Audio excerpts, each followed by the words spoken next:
ये 50 के दशक की इलाहाबाद यूनिवर्सिटी के रजिस्ट्रार का एक कमरा है। एक लड़की अपने एडमिशन के लिए जार-जार रो रही है। रजिस्ट्रार शायद बेटियों वाले थे। उनका दिल पिघलता है। वे अनुमति देते हैं। लड़की पढ़ाई करती है और इतनी शानदार और इतनी जबरदस्त कि कुछ बरसों बाद वो फिल्म की पटकथा संवाद लिखती हैं, उनके लिए स्क्रिप्ट राइटिंग करती हैं। ये आप सबको याद होगा 80 के दशक में एक फिल्म आई थी प्रेम रोग, करीब-करीब सिंगल, चांदनी, 1942 लव स्टोरी। इन सब के बीच एक कॉमनैलिटी फैक्टर है, एक समानता है। वो समानता है कामना चंद्रा जी। मैं बहुत खुशकिस्मत और बहुत शुक्रगुजार हूँ कि आज उन्होंने समय दिया। नमस्ते, मेरा नाम है दीपक तंगुरिया। आप देख रहे हैं द ललन टॉक का सबसे प्यारा सेगमेंट किताब वाला, जिसमें हम किताबों पर बात करते हैं। हर हफ्ते अपने लेखकों को आमंत्रित करते हैं ताकि वो उस किताब पर हमें समय दें, उनसे हम कुछ और सीख सकें, कुछ और बेहतर, कुछ संवेदनशील और कुछ समृद्ध हो सकें।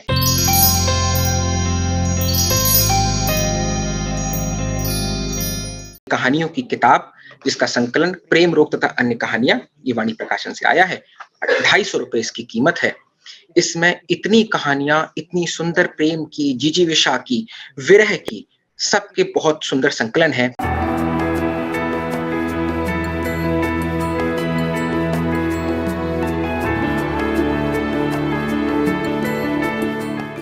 आपने मेरी कहानियों की जो प्रशंसा की, इसके लिए मैं आपकी आभारी हूँ।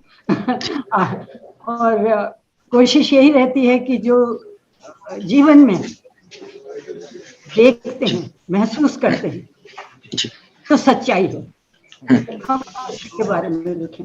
ठीक है, थोड़ा बहुत इधर उधर होता है, हम उसमें अपने भावनाओं के अनुरूप कुछ और नया जोड़ सकते हैं, घटा सकते हैं, बढ़ा सकते हैं, पर एक जो बेसिक कहानी होती है वो ये बहुत जरूरी है कि कहीं वो दिल को छूने वाली है।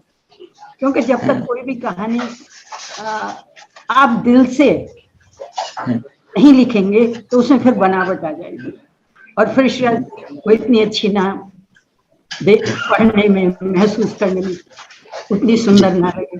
तो मेरी कोशिश यही रही है कि मैं सच्चाई को अपनी भावनाओं के अनुरूप कुछ लिख पाऊं। मैं आपकी कहानी को आपकी इस किताब के सबसे आखिरी अध्याय से शुरू करूंगा। इलाहाबाद यूनिवर्सिटी के भादों का एक महीना मुझे याद आ रहा है। रजिस्ट्रार का दफ्तर है। आप एडमिशन के लिए लेट हो गई हैं। अगस्त के उस महीने में, भादों में, और उसके बाद क्या प्रक्रिया थी? कैसे आपने इलाहाबाद यूनिवर्सिटी के दिन जिए? ग्रेजुएशन का सफर कैसा रहा? और साथ ही आपने हिंदी और अंग्रेजी दोनों में आपने बीए किया था, फिर मास्टर्स के लिए आप हिंदी की तरफ गई, तो उस तरह अपनी ग्रेजुएशन की यात्रा को बताएं। मेरे मन में बड़ी इच्छा थी कि इंटर के बाद कुछ किसी यूनिवर्सिटी, विश्वविद्यालय से मैं आगे की पढ़ाई कर सकूं। तो लेकिन उस वक्त मेरे भाई जिनके पास में रहती थी, उनका वो कानपुर में थे और वहाँ तो यूनिवर्सिटी नहीं थी। लेकिन अब मेरा भाग्य देखिए कि उनका ट्रांसफर हो गया इलाहाबाद, और मैं इतनी खुश हुई कि पता नहीं मुझे क्या मिल गया, क्योंकि मुझे बिल्कुल विश्वास था, मेरे 12th में बहुत अच्छे नंबर आए थे कि मुझे एडमिशन मिल जाएगा। लेकिन वो चार्ज लेते देते 2 महीने निकल गए मेरे भाई को, और जब हम पहुंचे तो 2 महीने की पढ़ाई ऑलरेडी सब कर चुके थे। तो रजिस्ट्रार साहब ने सोचा कि ये कुछ पढ़ने लिखने में इनका मन नहीं है, ऐसे ही आ गए हैं, तो उन्होंने कहा कि नहीं एडमिशन नहीं मिल सकता, क्योंकि ये तो बहुत लेट हो गया, 2 महीने अभी तो इम्तिहान होने वाले हैं।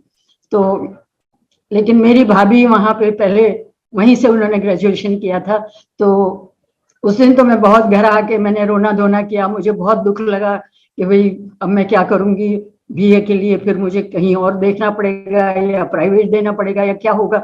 लेकिन वो बोली कि चलो मैं तुम्हारे साथ चलती हूँ, वो मुझे ले गई। तो वो लोग जानते थे पहले से, वो 2 साल की पढ़ाई उन्होंने वहां करी थी, तो उन्होंने कहा कि ठीक है चलो दे देता हूँ, लेकिन अगर तुम इम्तिहान में फेल हो गई तो फिर तुम्हारा एडमिशन कैंसिल। तो मैंने कहा नहीं मैं बहुत मेहनत करूंगी। तो बोले अच्छा विषय क्या चाहिए विषय? तो मैंने जब कहा हिंदी लिटरेचर, इंग्लिश लिटरेचर, तो बोले दोनों फेल हो जाओगी तो बहुत प्रॉब्लम में पड़ जाओगी। मैंने कहा नहीं मैं आपको विश्वास दिलाती हूँ, आप मुझे आने दीजिए, फिर मैं बहुत मेहनत करूंगी। और उनको शायद मेरे ऊपर, क्योंकि मैंने वहीं उनके सामने फिर से रोना शुरू कर दिया था कि मुझे अगर एडमिशन नहीं मिला तो मैं कितनी दुखी हूं। तो मैंने लिखा है ना कि शायद बेटियों वाले थे बेचारे, मेरा रुदन उनसे सहन नहीं हुआ और उन्होंने मुझे एडमिशन दे दिया। तो ऐसे में इलाहाबाद विश्वविद्यालय में प्रवेश पा पाई और वहां से मैंने अपनी पढ़ाई बीए की पूरी की, इंग्लिश लिटरेचर, हिंदी लिटरेचर दोनों। इस बीच में आपकी किताब की शुरुआती कहानियों से, और प्रेम रोग पर तो हम बात करेंगे ही, जो कई कहानियां इस गुलदस्ते में मैंने पढ़ी, आपकी कहानियों में प्रेम बहुत खिलकर और अलग-अलग संवेदनाओं के साथ आता है। मसलन बड़े लोग जो कहानी है उसमें एक उम्मीद के टूटने की बात है। मुझे जीना है, मैं अपने अपने आप को स्वप्रेम, अपने आप से प्रेम करने की बात है। चाँद सितारा कहानियों में अपने आत्मसम्मान की बात है। मिलन कहानी में जो विरह हुआ है, जो टूटन है, उसकी बात है। तो प्रेम हमारे जीवन को कैसे सँवारता है, और प्रेम के आप हमारी नई पीढ़ी को, या वैसे आप बताएँ इन जनरल कि प्रेम के क्या मायने होते हैं, साहित्य में प्रेम कैसे, और वो असल ज़िंदगी में जो आप उस प्रेम को करते हैं, तो क्या वो एक अलग-अलग धरातल पर है या समान ही प्रेम है? आप मुझे ये बताइए कि संसार में प्रेम के सिवा है क्या? कुछ है? एक बच्चा जब जन्म लेता है, उससे उसकी माँ को इतना प्यार, पिता को इतना प्यार कैसे हो जाता है? क्योंकि वो उनका अंश है, और अपने अंश को बड़ा करने में वो अपने जीवन की सबसे कठिन परीक्षा देते हैं। उनके लिए उनका बच्चा इतना महत्वपूर्ण कैसे बन जाता है, उस बच्चे को तो जानते भी नहीं थे, वो अचानक उनके जीवन में आया है, और उस बच्चे के लिए वो माँ बाप जान देने के लिए तैयार हो जाते हैं। तो ये प्यार, उसे बड़ा करते हैं। आप देखिए हमारे समाज में कितनी कठिन परिस्थितियों में गरीब लोग अपने बच्चों को किस तरह पढ़ाते हैं। उनकी ये उम्मीद रहती है कि अपने बच्चे को हम बड़े से बड़े पद पे देखें, अच्छी अच्छी शिक्षा दें, बेस्ट शिक्षा दें, जो उनके बूते के बाहर है वो नहीं खर्च कर पाते, लेकिन फिर भी वो सोचते हैं। तो ये प्यार है। और जब हम बड़े हो जाते हैं, और हमें भी अपने माँ बाप से, अपने भाई बहनों से क्यों लगाव हो जाता है? क्योंकि प्यार है। और जब एक समय ऐसा आता है कि पढ़ाई भी पूरी हो जाती है, आपको जितना समय शिक्षा प्राप्त करने में बिताना था वो बीत गया, और उसके बाद जब अगली स्टेज आती है तो आप एक अनजाने व्यक्ति के साथ, अभी तो बहुत जान पहचान होने लगी है, एक दूसरे से मिलते हैं, परखते हैं, देखते हैं, उसके बाद तय करते हैं। लेकिन जो हमारा जमाना था उसमें इतना कुछ नहीं था, एक दो बार मिले, वो भी पढ़े लिखे लोग, वरना तो ऐसी भी कहानियों में, मेरी कहानी में है कि जिन्होंने देखा ही नहीं था किसके साथ जा रही है, किसके साथ उन्हें जीवन बिताना है। तो वो और क्या है? प्यार है। जी, चाँद सितारा कहानी, जी, चाँद सितारा जो कहानी है उसमें तो इसी बात की तस्दीक है कि हमसे अगर हमारी उम्मीद पर करा गया है, और उसके बाद हमें अगर परीक्षण भी हो रहा है, और फिर अंत में जो अपने आत्मसम्मान के लिए दोनों युवतियाँ खड़ी होती हैं, तो वो बहुत ही प्रेरणादायी, हर कहानी के भीतर अलग मानवीयता थी, जैसे कि मैंने पहले कहा। एक सवाल एक युवा के रूप में है मेरा, प्रेम कितनी बार हो सकता है? जी। प्रेम कितनी बार हो सकता है? अब आप देखिए ना कि एक व्यक्ति के जीवन में, एक स्त्री के जीवन में कितनी बार उसके प्यार का जो एक सेंटर है वो बदलता है। माँ बाप के साथ, अपनी सहेलियों के साथ, फिर शादी के बाद पति के का परिवार, उन सबसे प्यार इंसान को होता है। तो वो वाला प्यार तो एक अलग प्यार, लेकिन जो प्यार एक स्त्री और पुरुष के बीच में होता है, एक लड़की और एक लड़के के बीच में होता है, वो शायद मुझे लगता है कि जो पहली दफा होता है उसको इंसान कभी भूल ही नहीं पाता। ऐसा नहीं है कि वो फिर नहीं, वो रियलाइज करते हैं कि नहीं हुआ। ये जो मेरी कहानी, जो मुझे बहुत, मेरे दिल के बहुत करीब है, बड़े लोग, ये धर्मयुग में छपी थी, और धर्मवीर भारती तब उस जमाने में होते थे, वो आसानी से नहीं कोई कहानी, कितनी बार कहानियां वापस भेजी जाती थी, लेकिन बड़े लोग, उनको भी बहुत अच्छी लगी, उन्होंने धर्मयुग में इसको। तो उसमें उस लड़की का, मैं ये नहीं कह रही कि वो लड़की का फिर क्या हुआ, वो तो छोटी सी थी, 17-18 साल की, लेकिन जो उसका दिल टूटा, जो तकलीफ उसे हुई, जो मानसिक क्लेश, जो धक्का उसको लगा। हालांकि उस लड़के ने, वो भी तो छोटी उम्र का था, उसने शायद वो 2-3 साल मिले भी नहीं, लेकिन उसने कहा ना कि ऐसा नहीं हो सकता कि तुमने मेरी पीड़ा, मेरी आंखों में उठते हुए गुबार को, मेरे दिल में छुपे हुए ज्वार को महसूस ना किया। पर तुम शायद उस प्यार को जो तुमने 20 साल 21 साल की उम्र में एक 17 साल की लड़की से किया था, तुम उसे भूल गए थे और वो उसको पकड़े बैठी थी। जी, मुझे याद है जब जो 2 बरस जब अपने वो गाँव गई हैं और कोई चिट्ठी पत्री नहीं है, कोई आपस में संवाद नहीं है, एक उम्मीद है, एक फ़क़त एक अक्स है कि हाँ, कभी मिलना होगा, कभी बात हो पाएगी, शायद कभी वो प्रेम फलेगा, फूलेगा, तो पूरा होगा। जानते हो कि तो जब ट्रेन पे पहली बार छोड़ना था, उसने कहा था अब कब आओगी, जी, सिर्फ 2 शब्द कहे थे, अब कब आओगी। हुँ, लेकिन उसमें इतना प्यार समा गया कि जिसमें डूबी 2 साल तक में तुम्हारे योग्य अपने को बनाने के लिए मैंने इतना परिश्रम किया था। कोई कह ना पाए कि डॉक्टर ने प्यार भी किया तो एक गंवार सी लड़की से। 8-8 घंटे पढ़ाई की थी, फर्स्ट डिवीजन ला सकूं, अपने को तुम्हारे योग्य बना सकूं। मतलब उस लड़की का सेंटर ही वो बन गया था। उसने वो 2 साल कैसे निकाले, कारागार से मुक्त हुई हूँ तुमसे मिलने के लिए। जब वो दोबारा गए शादी में दिल्ली में, बीच में तो कभी ना बुआ ने बुलाया ना कभी, पर इस मामले में माँ और बाबूजी एक थे कि अमीर रिश्तेदारों के यहाँ बिना बुलाए नहीं जाना चाहिए, तो हम कभी आए नहीं दिल्ली। जी, इन कहानियों से गुजरते हुए मैंने ये जाना कि ये कहानियाँ बहुत दूर की नहीं हैं। कोई भी पाठक किसी भी उम्र का हो, किसी भी तबके से आता हो, कोई भी आर्थिक सामाजिक परिस्थिति हो, इन कहानियों से वाबस्ता इसलिए है क्योंकि वो कहानियाँ बहुत दूर की नहीं, अपनी या किसी अपने की अनुभूत की हुई पीड़ा है। अनुभूति जी, अनुभूति की। वो हमने ये मेरी हर कहानी में, वो किसी न किसी के साथ कुछ ऐसा हो। वही मैंने आपसे कहा ना कि उसको हम अपना लेखक उसको रंग रूप दे देता था ना, थोड़ा मोड़ देता है इधर या उधर, थोड़ा उसमें कुछ रंग डाल देता है, लेकिन एक बेसिक चोट जो है, जो किसी को लगी है, उसको पकड़ के चलो तो कहानी में कुछ बात बन जाती है।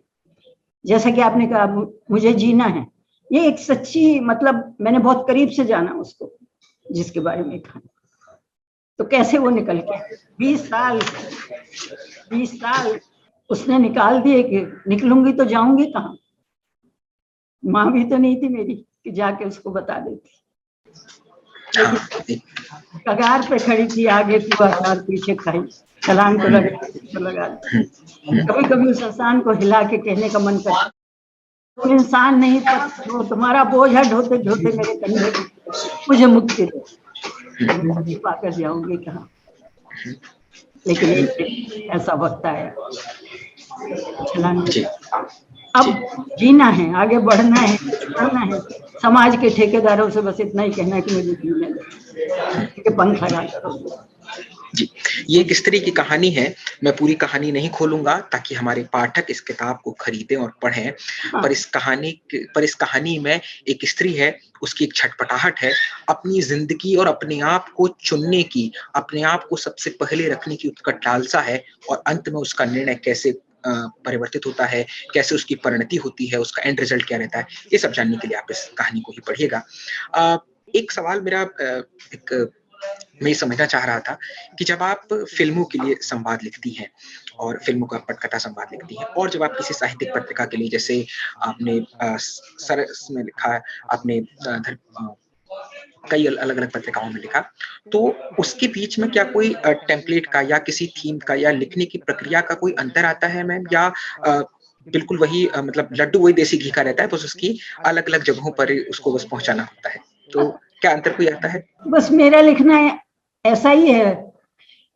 मुझे लगता है मैं थोड़ी लेजी राइटर हूँ पर जब लिखती हूँ कोई लिखवा लेता है मुझसे, मुझे ऐसा लगता है अंदर से, कभी आता है, कभी बाहर वाले लिखवा लेते हैं कि मैंने बहुत रेडियो के लिए और टीवी के लिए बहुत कुछ लिखा। आपने उसमें तृष्णा, आप शायद पता नहीं तब देखते भी थे टीवी की, नहीं बहुत छोटे होंगे आप। मैं साल 2000 में जन्मा हूँ मैम। अच्छा, नहीं, बहुत पहले का है। तो प्राइड एंड प्रेजुडिस पे आधारित तृष्णा नाम का सीरियल, वो यहाँ दूरदर्शन वालों ने बनाया था। मैंने उसके संवाद और स्क्रीन प्ले, मीना वैष्णवी तब यहाँ डायरेक्टर थी, उनके साथ बैठ के हमने लिखा था। वो आप YouTube पे अब भी देख सकते हैं, अभी डाला है उन्होंने, तृष्णा। जी जी, मैं रिसर्च कर रहा था जी। मैम, एक आपकी इसी प्रक्रिया में एक बात मुझे समझनी थी। इलाहाबाद से लेकर के आपका सफर आगरा पहुंचता है, उसके बाद वो दिल्ली और फिर मुंबई पहुंचता है। तो इस पूरे सफर ने आपकी लिखने की प्रक्रिया को या आपकी जो लेखक है उसको कितना संवेदनशील किया, उसने कितने बेहतर बनाया? क्या अलग-अलग जगहों के अनुभवों ने भी आपके लेखन को समृद्ध किया? और लाइब्रेरीज कौन सी ऐसी रही जो उसमें आपको अभी तक याद है वो सुंदरता से? मुझे लगता है कि जो इलाहाबाद यूनिवर्सिटी से एक शुरुआत हुई थी, और मेरी जो हिंदी की लिटरेचर की प्रोफेसर थी निस्निगम, वो कहती थी कि लिखने पढ़ने की आदत बहुत अच्छी होती है, जिंदगी भर साथ देती है। जब एक एक करके सब साथी छूट जाते हैं तब भी तुम ठीक अच्छा लिखती हो, कामना बंद मत करना, दुख में सुख में जब भी कभी फुर्सत मिले कि वो कुछ वक्त निकालना जरूर लिखने के लिए। तो शायद वही मेरे साथ रहा कि शुरू में शादी के बाद हम लोग मोदी नगर रहे, वहाँ इतना कुछ नहीं था, छोटी सी जगह थी, तो पढ़ना, लेकिन मैं किताबें लाइब्रेरी से लाके और वो सब मैं पढ़ती रहती थी, और उसके बाद थोड़ा बहुत लिख भी लेती थी। लेकिन जब मेरे पति का ट्रांसफर दिल्ली हुआ तो समझो मुझे बड़ी भारी, मुझे भी ऐसा लगा कि मैं किसी कारागार से आजाद हो रही हूँ कुछ करने के लिए। तो मुझे बहुत अच्छा लगा दिल्ली आके, क्योंकि मैंने तुरंत रेडियो स्टेशन जाना शुरू किया, अपनी वॉइस का ऑडिशन भी दिया, और वो तो कम किया, लेकिन वहाँ मुझे बहुत मौका मिला कि मैं बहनों के प्रोग्राम में कहानी और हवा महल के लिए भी मैंने लिखना शुरू किया, और छोटे छोटे प्ले लिखने शुरू किए। तो बहुत मौका मिला मुझे, और तभी मैंने सरिता, सारिका, वामा, धर्मयुग, ये सब इनके लिए मैं लिख के जब भी कोई मुझे समय मिलता था, तो मेरी अगर वो रेडियो स्टेशन पे या किसी मैगजीन में एक्सेप्ट हो जाती थी तो बहुत एनकरेजमेंट मिलता है। ऐसा लगता है कि हाँ, हम कुछ कर सकते हैं, हमारी जो लेखनी है वो उसमें कुछ तो है, कि लोग ले लेते हैं उसको, ब्रॉडकास्ट कर देते हैं, या उसको हम मुझसे पढ़वाते हैं बहनों के प्रोग्राम में, कहानियां, वार्ता, डिस्कशन। तो उन चीजों से बढ़ावा तो मिलता है और बहुत अच्छा लगता था। हालांकि वो 3 महीने बाद आता था, उन दिनों 3 महीने तक एक आर्टिस्ट को 3 महीने का वो था कि उसके बाद ही वो दोबारा रिपीट करेंगे। तो उसको हम बड़े ईगरली देखते थे, वेट करते थे कब हमारे नाम का वो पीला लिफाफा आएगा और उसमें से निकलेगा कि आप अपनी कहानी दीजिए या आइए डिस्कशन के लिए आइए। तो ये सब मेरा शायद कुछ बेसिस तैयार हो गई थी दिल्ली में। और दिल्ली के बाद कलकत्ता भी ट्रांसफर हुआ, बड़ौदा हुआ, उसमें भी थोड़ा बहुत मैं लिखती रही, मगर नॉट लाइक दिस के जैसा मुझे बम्बई में आके। मुंबई में जब हम लोग आए हैं 77 में, उसके बाद मुझे बहुत ही प्रोत्साहन मिला। मैं यही कहूंगी कि मैं जब अभी हमने घर में सेटल भी नहीं हुए थे तभी मैं रेडियो स्टेशन गई और वहां सबसे मिली, मैंने उनको कहानियां, तो यहाँ हिंदी वालों की बम्बई में बहुत पूछ थी। हिंदी मतलब ऐसा लगता था कि हिंदी भाषा के लोग जो अपना ले जाते हैं या बोलते हैं या करते हैं तो उन्हें बड़ा प्रोत्साहन मिला। तो यहाँ ये 70 के दशक की बम्बई की बात है। 77 जी जी जी जी।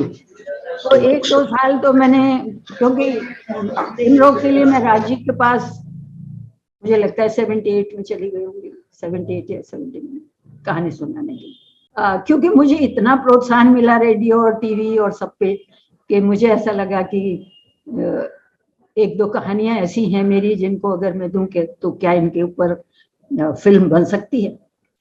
लेकिन मैंने किसी को बताया नहीं था। मैंने RK स्टूडियोज में कॉल किया डायरेक्टरी में देख के, और मेरे बच्चे उस वक्त विक्रम, तनुजा और अनुपमा, ये तीनों छोटे छोटे थे ये तो ये कह रहे थे, मैं डायरेक्टरी में देख रही थी, तो RK स्टूडियोज का नंबर, में तो ये बोले क्यों मम्मी?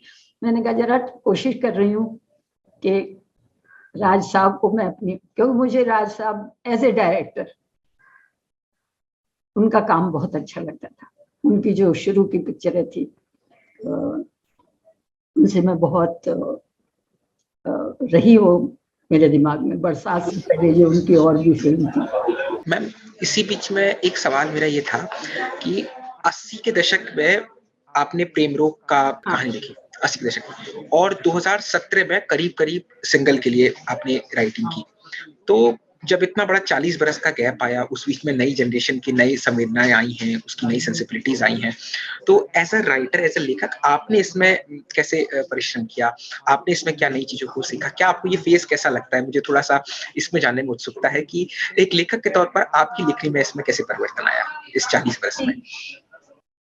जहां तक मेरी पहली फिल्म का सवाल है, प्रेम रोग, तो जैसा कि मैं आपको बता रही थी कि मैंने RK स्टूडियोज कॉल किया डायरेक्टरी में नंबर देख के, और राज साहब के सेक्रेटरी ने फोन उठाया और उन्होंने मुझसे कहा कि मैंने कहा देखिए मैं कोई इतनी बड़ी राइटर तो नहीं हूँ, पर मैं लिखती हूँ रेडियो के लिए, टीवी के लिए और मैगजीन्स के लिए, मुझे राज साहब को एक कहानी सुनानी है। तो उन्होंने मुझे कहा कि राज साहब तो बहुत ही व्यस्त हैं और उनके पास तो इतना टाइम नहीं है, आप उनके असिस्टेंट को कहानी सुनाएंगी?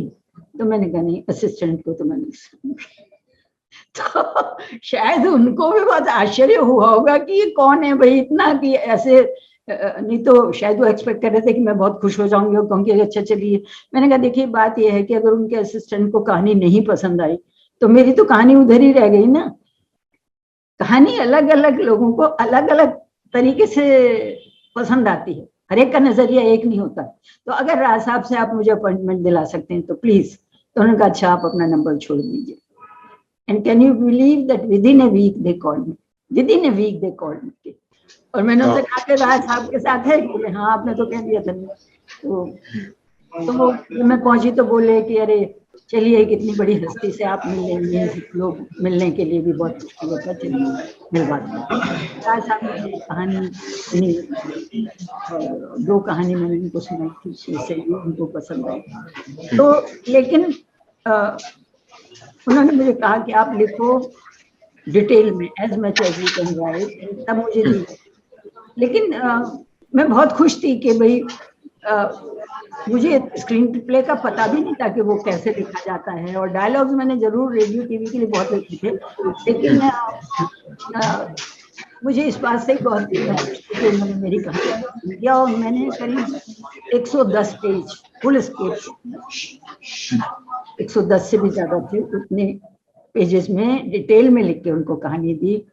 और उन्होंने मुझे बहुत इज्जत दी, बहुत मेरी राय लेते थे हर बात में, और उन्होंने मुझसे कहा कि आप स्क्रीन प्ले में अगर जाना चाहती हैं तो आप कर सकती हैं। कि मैंने कहा वो तो मुझे बिल्कुल मालूम ही नहीं है, और दूसरी बात ये थी कि मेरे बच्चे भी छोटे थे उस वक्त, मैं इतना समय नहीं दे सकती थी कि रोज रोज का काम मैं अपने ऊपर लूँ। तो फिर डायलॉग और किसी और ने किए थे, मैंने सिर्फ कहानी उनको डिटेल में लिखी थी।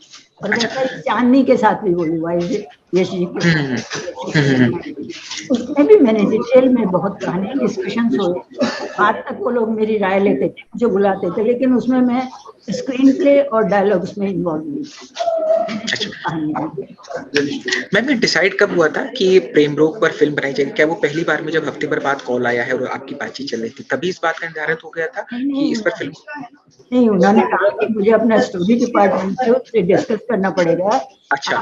लेकिन मुझे बहुत पसंद है, आप लिखना शुरू कर दीजिए। अच्छा। इतना उन्होंने मुझे आश्वासन दिया कि आप लिखना शुरू कर दीजिए।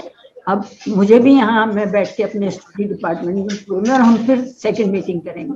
तो वो सेकंड मीटिंग करीब 1-1.5 महीने बाद हुई, उतने में मैंने लिखा डिटेल में। वो 110 पन्ने नहीं, 110 तब तक नहीं हुए थे, तब तक शायद 60-70 हुए थे। और राजी ने फिर जब हमारी पहली जो मीटिंग हुई औरों के साथ भी, उसमें जैनेंद्र जैन भी बैठे थे जिन्होंने बाद में स्क्रीन प्ले डायलॉग किए। तो हाँ, तो उन्होंने कहा कामना जी अभी भी ये कंप्लीट नहीं है, आप इसमें और जितना भी, उनको मेरे डायलॉग अच्छे लगते थे, बहुत हंसने वाले जो होते थे उस पर, और जो सीरियस और रोने वाले होते थे उसमें भी वो बहुत ध्यान से सब सुनते थे। उसके बाद मुझे उन्होंने कहा कि ठीक है, आप एक बार और कोशिश करें, और भी जो क्योंकि जो विलेन है उसको सजा मिलनी चाहिए, जरूर ज्यादा मिलनी चाहिए या और कुछ जो भी आप डालना चाहती हैं, ताकि आपका जो पॉइंट ऑफ व्यू है वो पूरी तरह कहानी में आ जाए। फिर मैं अपने राइटर्स के साथ बैठ के अपने डायलॉग और स्क्रीन प्ले राइटर के साथ, तो करीब ये सब करने में 6 महीने लग गए थे बिफोर ही साइन। तब उन्होंने मुझे बाकायदा साइन करके और मुझे साइनिंग अमाउंट भी दिया और बात कि हाँ बनेगी पिक्चर।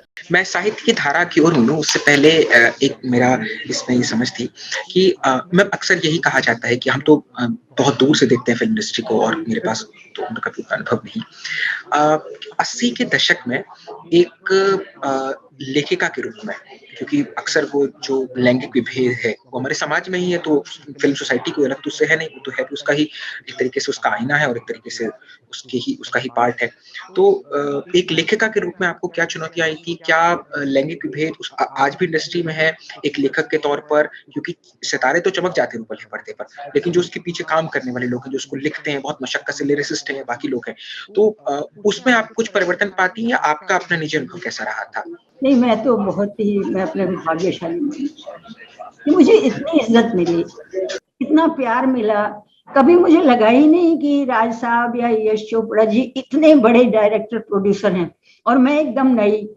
कभी मैंने फिल्म का कुछ किया ही नहीं था, हाँ लिखा जरूर था रेडियो टीवी के लिए, मैगजीन्स के लिए, पर उसका मुझे अनुभव नहीं था। लेकिन उन लोगों ने मुझे जो रिस्पेक्ट दी, जिस तरह ट्रीट किया, हमेशा मुझे कंसल्ट किया। अगर कुछ भी जहां बदलाव डालना था या कुछ और डालना था तो मुझे बुला के बाकायदा मेरे साथ वो डिस्कस किया जाता था, मैं उसमें अपनी राय देती थी और मुझे इस बात की बहुत खुशी है। और मेरा प्रेम रोग के लिए बेस्ट स्टोरी के लिए नॉमिनेशन भी हुआ था, उसको बहुत अवार्ड्स मिले थे।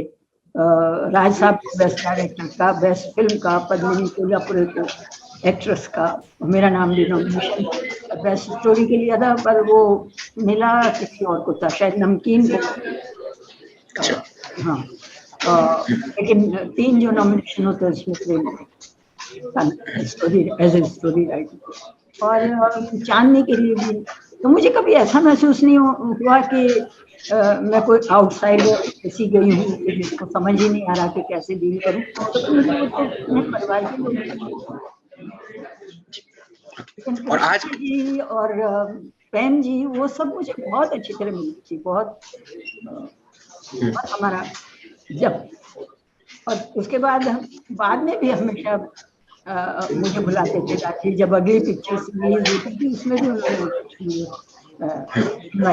दिखाया कि हम राम तेरी गंगा में के बाद में। तो मेरा अनुभव बहुत ही आनंददायक, सुखी और बहुत ही यादगार मैं कहूँगी। और उसके बाद तो फिर विधु विनोद चोपड़ा के साथ लव स्टोरी और करीब 2 पिक्चरें की, और उसमें तो डायलॉग्स भी लिखे। और एक सवाल, जी अपनी बात पूरी करें। एक मूवी जिसके बारे में मैं जरूर कहना चाहूंगी, भैरवी, वो मैंने अरुणा राजे के साथ की थी। वो एक अंधी लड़की की कहानी है, और बीइंग ए लेडी उन्होंने भी उस कहानी की गहराई को, उसके दर्द को वैसे ही महसूस किया जैसे मैंने किया था। और उसको कहानी, उसके मैंने स्क्रीन प्ले, डायलॉग सब कुछ लिखा, भैरवी। और उसका म्यूजिक लक्ष्मीकांत प्यारेलाल ने दिया था। इतना खूबसूरत म्यूजिक है, आपने शायद वो नहीं देखी होगी, आप उसे अब भैरवी पिक्चर को देख सकते हैं यूट्यूब पे। और मैं जरूर चाहूंगी कि हमारे दर्शक, क्योंकि वो कोई इतनी बड़ी हिट और ऐसी फिल्म नहीं थी कि जो उसकी बहुत चर्चा हुई है, जिसका मुझे और अरुणा जी दोनों को हो रहा अफसोस, क्योंकि वो हमारे हिसाब से दोनों के बहुत, हमने अपने दिल से फिल्म बनाई थी। तो अब वो YouTube पे देखी जा सकती है अगर कोई देखना चाहे। और म्यूजिक तो सुन के आज भी मतलब रोंगटे खड़े हो जाते हैं, इतना बढ़िया म्यूजिक उन्होंने दिया था। वो संगीतकार की कहानी है, वो लड़की, अंधी लड़की, म्यूजिक की एक्सपर्ट है, लेकिन उसको जीवन में कितना बड़ा धोखा मिलता है, वो उसकी कहानी है। ये बात ठीक है मैम, और वो हिट ना हो पाई उसके अपने कारण या व्यावसायिक चीज़ें रही होंगी। लेकिन बहुत बुनियादी सी बात है कि कोई भी कला, कोई भी बात, आप तो उससे इस बात को बहुत बेहतर समझती हैं कि अपना समय अपना पा ही लेती है। हो सकता है कि मेरी आने वाली बाद की पीढ़ी शायद हम पर ये कहे कि उनकी कैसे आटा चॉइस थी, और शायद अरुणा जैसी या बाकी तमाम तरह की भैरवी जैसी फ़िल्में तलाशी जाएँ। एक सवाल मेरा साहित्य को लेकर था। इस किताब को जब मैं पढ़ रहा था लगातार, तो इसमें कई ऐसे शब्द थे जो मेरी जनरेशन के हैं। Take care, you are beautiful, you are cute, और केयर और स्ट्रेस। भाषा के जो पांडित्य हैं, यानी जो भाषा के जो प्यूरिटन्स हैं, वो कहते हैं कि हिंदी में उर्दू के या अंग्रेजी के या बाकी भाषाओं के शब्द आएँगे तो हिंदी को संकट पैदा हो सकता है, हिंदी के अस्तित्व पर भी और हिंदी के विपुल शब्द संसार पर भी। आपने अपनी कहानियों में, और ये किताब की है, मतलब फ़िल्मों में तो फिर भी एक तक समझ में आता है कि वो एक उसकी एक अपनी प्राथमिकताएँ और अपनी चीज़ें हैं, लेकिन किताब में आपने ऐसे शब्द लिखे। तो आपको क्या लगता है कि हिंदी को इतना बड़ा समंदर या ऐसे जोड़ने की प्रक्रिया में आना चाहिए, और वो आ रही है? क्या उसे और बेहतर होना चाहिए ताकि हर भाषा के जो भी शब्द हैं, चाहे वो बोलचाल के हों, चाहे वो और भाषाओं के, वो हमारे में शामिल हो और हम और समृद्ध और बेहतर हों? मैं तो ऐसा सोचती हूँ कि हिंदी भाषा को कोई संकट कभी हो ही नहीं सकता। जिस भाषा में मैथिली शरण गुप्त, चाहे शंकर प्रसाद, और उसके बाद भी शेखर, एक जीवनी लिखने वाले अज्ञे, हिंदी के ऐसे प्रकांड पंडित, इतनी बड़ी बड़ी पुस्तकें उन्होंने लिखी हैं, इस भाषा को कोई संकट हो सकता है? लेकिन हर राइटर, जैसे हम अलग अलग होते हैं ना, हर व्यक्ति अलग है, ऐसी उसकी भाषा, उसकी सोच, उसकी डेप्थ भी अलग होती है। तो हम ये सोच के अगर लिखने लगे कि भाई हमको तो साहित्य आगे बढ़ाना है और साहित्यिक पुस्तक लिखनी है, तो मुझे नहीं लगता कि मैं कर पाऊंगी। मुझे ऐसा लगता है कि उसमें बनावटी बना जाए। अगर मेरी कोशिश दिखाई देगी कि मैं जबरदस्ती शब्द डालने की कोशिश कर रही हूँ या दूसरे के शब्द लेने की कोशिश कर रही हूँ, तो जो मेरे अंदर है, जो मैं बोल चाल की भाषा है मेरी, मैं उसी में लिखना अपने लिए कम से कम बेहतर समझती हूँ। और हमारी हिंदी को कोई संकट नहीं घेर रहा है, आते रहेंगे लोग, लिखते रहेंगे। अभी देखिए ना, आपने मुझसे अभी पूछा कि इतने सालों बाद, 40 साल बाद, करीब करीब सिंगल जो है आप कैसे लिख पाई। मतलब वो मैंने लिखी नहीं है, वो एक्चुअली मैंने एक रेडियो प्ले लिखा था, शायद 30 साल पहले लिखा होगा। उसमें उसका जो अपना कवि है, उसका 3 बार प्यार होता है और तीनों बार वो उनसे उसका फाइनली मतलब उनको छोड़ना पड़ता है, क्योंकि वो कभी कोई प्रॉब्लम हो जाती है, कभी वो लड़की बहुत अमीर है, कभी इनकी कोई इनकम नहीं है, कभी कोई, तो 3 बार भी वो प्यार करके और उसको कभी कामयाब नहीं बना सके। ऐसा एक मैंने, और फिर जब वो उनसे मिलने जाता है, वो प्ले ये था, शायद मैंने हवा महल के लिए लिखा था। हवा महल एक प्रोग्राम जो रेडियो पे होता था, वो इतना पॉपुलर था कि उसको रात के 9 बजे से 9:15 9:30 तक सारा पूरा हिंदुस्तान रेडियो लगा के उस जमाने में सुनता था। तो शायद मैंने उसके लिए लिखा था, एक प्ले था छोटा सा। लेकिन जब उन तीनों से मिलने जाता है तो वो तीनों बड़ी सुखी हैं अपने अपने घर में, और वो उसको एडवाइस करती हैं कि भैया तुम क्यों ऐसे घूम रहे हो, ये झोला कंधे पे लटका के, इससे अच्छा है शादी करो, घर बसाओ, और तुमसे हमारी शादी होती तो हम थोड़े ही दिनों में अलग हो जाते, क्योंकि तुम ना कमाते ना काम करते, बस कविता लिखते रहते। अरे कविता से पेट भरता है क्या? तो 3 दोनों से मिलने गया। ये एक मेरा प्ले था, कवि नाम था, वियोगी, कवि वियोगी। तो वो मेरी बेटी तनुजा को इतना पसंद आया, उसने कभी मैंने उससे जिक्र किया होगा, लिखा होगा, या कहीं वो मेरे पास जो उसकी छोटी जो हाथ से लिखा हुआ था, वो कहीं मैंने उसको पढ़ने के लिए दिया होगा। तो उन्होंने उसको बेसिक आइडिया बहुत अच्छा लगा, और फिर उसने अपने राइटर्स के साथ मिलके उसको आज की कहानी बना दिया। इसीलिए लोगों को वो बहुत पसंद आई कि मेरी कहानी उस टाइम की थी, लेकिन बेसिक आइडिया है कि कोई किसी का इंतजार नहीं करता। वो मेरी कहानियों से अलग ही था play. It was very funny, क्योंकि हवा महल में हम लोग ऐसे ही लिखते हैं, जिसमें कि थोड़ा लाइट हो, लोग हंसी आए, लोग सुने, और 15-20 मिनट में आपको एक बड़ी बात सुनने को मिले। तो मैंने बहुत लिखा हवा महल के, तो उसमें हाँ, ये भी बहुत आज की कहानी लोगों ने बना के उसको करीब करीब फिल्म बना दिया। तो वो चेंज ओवर राइटर्स करते हैं, वो 40 साल पहले का एग्जैक्ट नहीं चलता, शायद आज अगर हाँ, देखें वो कला अपनी समय तय करती ही है, अपनी समय काल परिस्थिति के अनुसार। मैम, आखिरी के हम इस चरण में हैं और 2-3 बातें। इन दिनों आप क्या पढ़ रही हैं और आपकी जो पसंदीदा पुस्तकें हैं या पसंदीदा लेखक हैं, कवि हैं या शायर हों, आपके पसंदीदा साहित्यकार, रचने, लिखने, पढ़ने वाले कौन लोग हैं और इन दिनों आप क्या पढ़ रही हैं? अब इसे क्या बताऊं जो भी मैगजीन मिल जाती है अभी, बहुत लंबा पढ़ने का थोड़ा मुश्किल हो गया है मेरे लिए।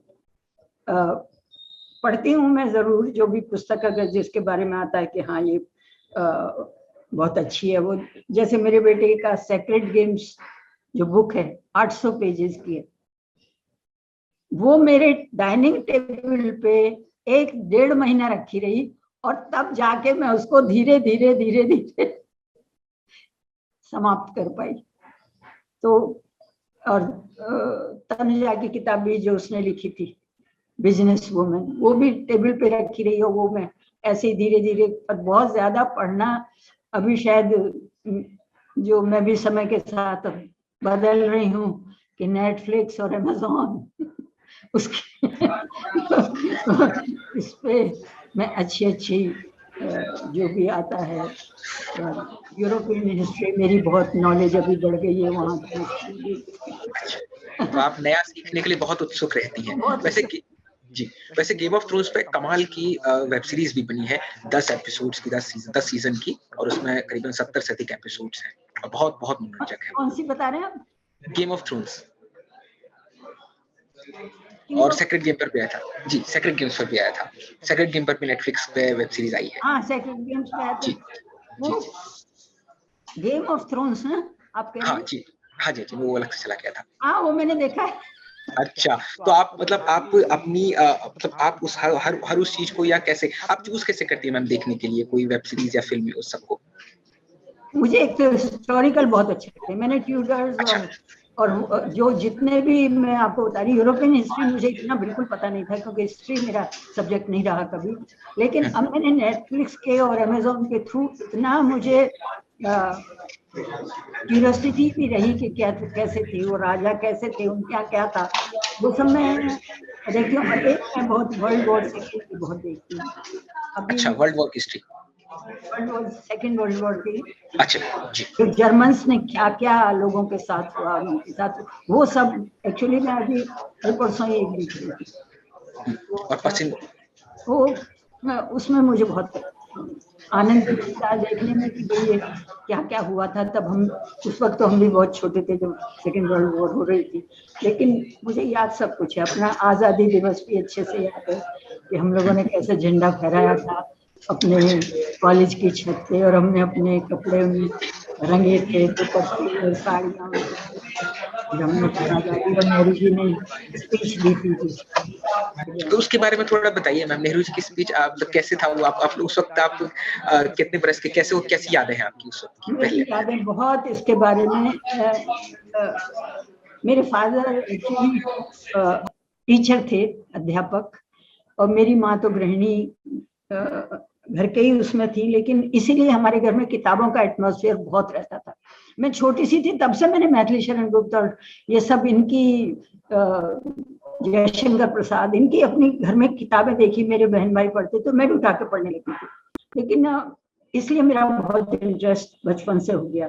मगर मेरे फादर की डेथ बहुत जल्दी हो गई, मैं 10वीं क्लास में थी, 10 साल की मेरी उम्र थी, और मेरी माँ को फिर गांव में रहने जाना पड़ा तो मुझे हॉस्टल में भेजा गया।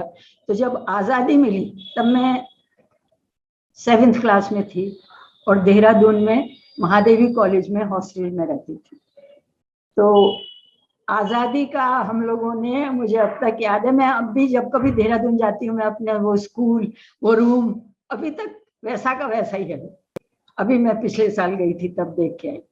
तो वो सारी हॉस्टल की लड़कियां, हमारी वार्डन, प्रिंसिपल, हम सब लोग छत पे गए थे और जो सबसे बड़ी बेल वो टंगी घंटा बजाने वाली होती थी जिससे कि पीरियड शुरू हुआ और समाप्त हुआ, वो बजाई हमने रात के 12 बजे, और हम रेडियो लेके गए छत पे, और फिर नेहरू जी की वो स्पीच हुई कि when the world sleeps India gains free. Tryst with destiny, भाग्यवतियों से चिर प्रतीक्षित भेंट, जिसकी वसीयत हम सबके हिस्से में बनी है, जिसकी आजादी, जिसके मूल्य हम सबकी थाती है हमारे। क्या बात है, बस वही हमने उस वक्त मनाया और जी। मिठाई खाई ऊपर, और नेहरू जी की स्पीच सुनी, झंडा लहराया, और हम सब ने अगले दिन सेलिब्रेशन इतनी भारी हुई थी कि सब सबने अपनी वो साड़ियां रंगी थी और झंडे हाथ में लेके और ड्रामा किया, और कैसे आजादी मिली, कैसे आजादी माने उनको कोड़े पड़े, वो कैसे गिरे और मरे और उन्होंने अपनी लाइफ सेक्रीफाइस की, तब जाके हमें आजादी। ये जो आज जी रहे हैं आजाद भारत में, ये उनकी, वो उस समय हम लोगों ने बहुत सेलिब्रेट किया था, और हमारे लिए इससे बड़ी खुशी की कोई बात नहीं थी कि आज हम आजाद, आज हम और आज भी उसकी इतनी ही खुशी हमें, और इतने ही हम उसके प्रति जिम्मेदार और भाग्यशाली हैं कि हमें आजादी हमारे हिस्से में दी ही गई, क्योंकि मैं पैदा गुलामी के भारतवर्ष में, मेरा जन्म तब आजादी में थी, मैं 7th क्लास में थी। अच्छा, हाँ, जब आजादी का, रात को 12 बजे जब आपने स्कूल की बेल बजाई है, बेल बजाई, छत पे गए और वहाँ, अच्छा, मतलब वो शब्दों में शायद हम बता नहीं सकते क्या फीलिंग थी, क्या अक्सर क्या चीज वो हमने जी। आप तो प्रेम पर लिखती हैं अक्षर, हम कहाँ अपने आप को शब्दों में व्यक्त कर पाते हैं, बहुत गौण हो जाता है कई बार ये कह पाना। जी, मैं तो हाँ जी बोलिए जी, आप अपनी बात पूरी करें, आप अपनी बात पूरी करें।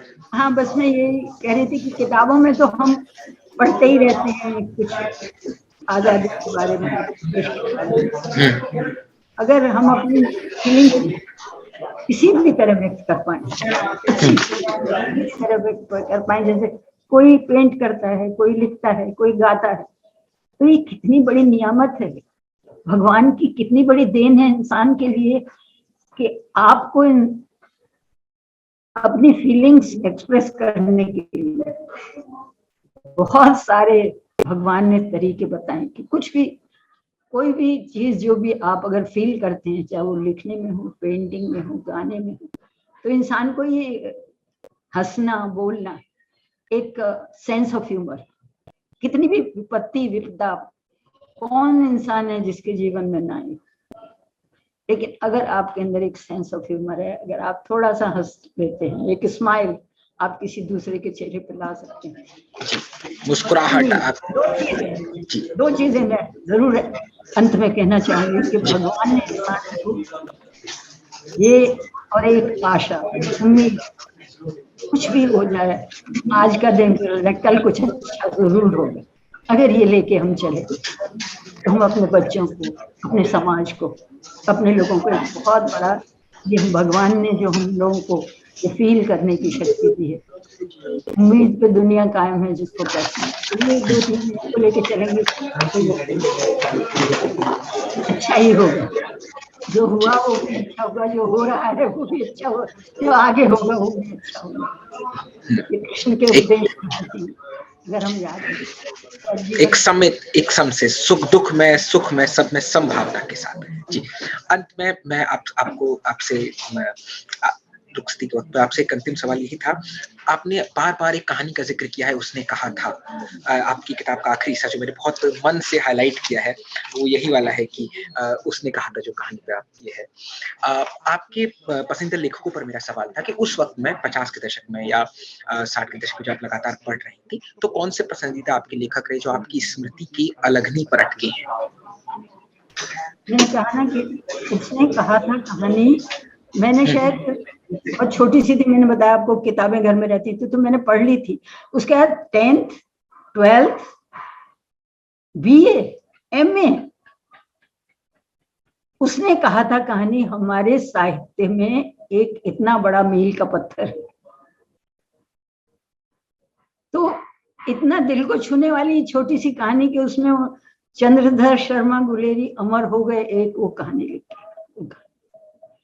तो वो मुझे इतनी हमेशा याद रही उसकी वो जो थे, वो कहता था ना, उसे तेरी कुड़मई हो गई धत, और फिर एक दिन कहता कि हाँ हो गई, देखते नहीं फूलों वाला सालू। और उस लड़के को कितना धक्का लगा था। तो वो कुछ कितना, मतलब एक छोटी सी 5 लाइनों में आपने क्या व्यक्त कर दिया, और कहाँ वो उस लड़के को बचाता है जाके, उसके बेटे को, कहाँ उसके हस्बैंड को वहां से निकालता है, कितनी बड़ी बात है। तो इसीलिए मैंने कहा कि मैं उतनी सुंदर कहानी तो नहीं लिख पाई, पर कोशिश जरूर की है।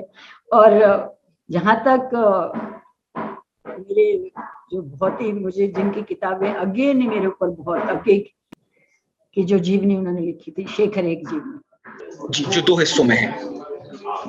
जी। अच्छा। वो मेरे को वो दोनों किताबों ने हिला के, जिसको कहते हैं एक झूठा सच, झूठा सच। उस किताब को भी पढ़ के ऐसा लगा कि क्या किताब, क्या लिखने वाले की फीलिंग्स है। मतलब ऐसी कुछ किताबें, या जयशंकर प्रसाद की किताबें, या देवदास लिखने वाले, देवदास मैंने पढ़ी, शरद चंद्र। कुछ किताबें हैं जो जिनको जयशंकर शब्द, मतलब कामायनी, क्या बताऊं कि वो हाँ कामायनी, और एक क्या नाम था खाए आकाश का अंतिम कुसुम दूर गंगा की गोद में जा पड़ा। आहा, कितना सुंदर रूप का बचा है। आकाश का अंतिम कुसुम दूर गंगा की गोद में जा पड़ा। तितली ने देखा जीवन युद्ध का थका हुआ सैनिक मधुबन विश्राम शिविर के द्वार पर खड़ा था। ये अंत कितना सुंदर। और अंत केदारनाथ नहीं भूल पाए आपको, कहते वक्त भी मेरे रोंगटे ना, कि आप सोचिए कि कितनी स्ट्रगल, वो इतनी मोटी किताब है, सारी उनकी जिंदगी की कहानी, और वो तितली वेट कर रही, कब आया वो सुबह को जब आकाश का गंगा की गोद। इंतजार। इतने से ही नहीं रुकी, उसने देखा जीवन युद्ध का थका हुआ सैनिक मधुबन विश्राम शिविर के द्वार पर खड़ा। जी, केदारनाथ सिंह की पंक्ति है, अंत महज एक मुहावरा नहीं है। और बहुत सुंदर ये अनुभव रहा मेरा इस बातचीत का, और वाकई अंत महज एक मुहावरा नहीं है। मैं अपने दर्शकों से, ललन टॉप परिवार की तरफ से, जो जिसका वे भी एक हिस्सा है, बहुत विनम्र विनती रहेगी कि वो इस किताब को जरूर पढ़ें। कामना चंद्रा जी के लिखे को, उनकी पत्रिकाओं में जो उनकी कहानियां छपी हैं, जो फिल्मों में उन्होंने लिखा है, उस सबको जरूर खोज कर पढ़ें, देखें। मैम आप आई, आपने किताब वाला के लिए समय दिया, आपने प्रेम पर, विरह पर, उम्मीद पर, जीवन जीने की शैली पर, सब पर आपने अपनी बात रखी। मैं बहुत अभिभूत हूँ, और मुझे बहुत, I am so humbled and honoured ma'am कि आपने टाइम दिया। Thank you so much from the Lallantop family. So much, thank, it was a pleasure to talk to you. And आपका प्रोग्राम मैं देखती रहती हूँ, बहुत दफे मैंने देखा है, और बहुत अच्छी चीजें आप पर्दे पर लाते हैं, बहुत अच्छी बात। बस फैलाते रहिए, यही फैलाते रहिए अच्छी बातें। जी।